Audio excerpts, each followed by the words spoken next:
learn about another voice and culture of Taiwan with We Love Hakka. 现在就让我们一起加入客家风情，大家来讲客家吧。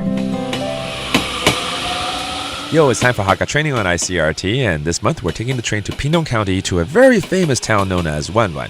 Now, where did Wanwan get its name? I know there are some stories behind it, and Leo is going to tell us about it when we get there.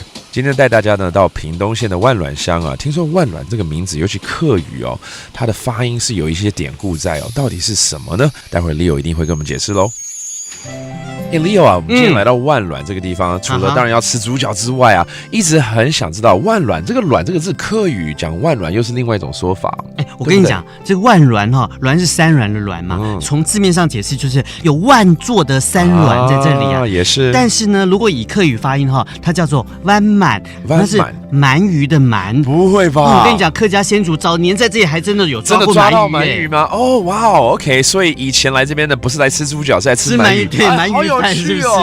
湾满 ，OK，got it。所以这边很多历史啦，然后比如说我们去参观像刘氏宗祠啦，还有这个中式的伙房啊。可是我怎么看到他们好像有那种牌子，就是好像跟他们姓不太一样是他们的哦，我知道那叫堂号。堂号 ，OK。堂号在客家人来说差不多在每一个宗祠的正厅的上方都会挂。但是堂号呢，其实跟他们的祖先居住的地方是有关系的。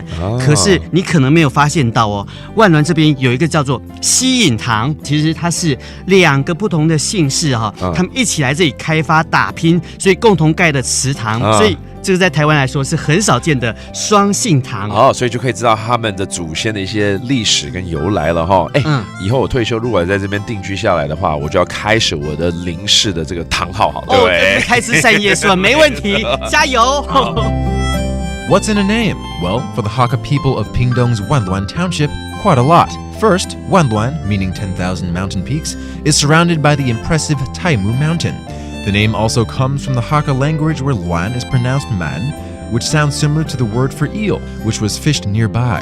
Also, the Hakka in the area's Wugo Shui settlement have carved plaques in their houses that connects their names to their place of origin. One famous house even has a rare plaque joining 2 families' surnames together. 好 ，Leo， 我们现在来教大家一些客语喽。Let's teach you some Hakka phrases. Of course, the place that we're at is called 万峦。怎么说？湾满。湾满。Okay, that's how you say 万峦 in Hakka, this township. And then it's based on the eel. 鳗语怎么说？满呢。满呢。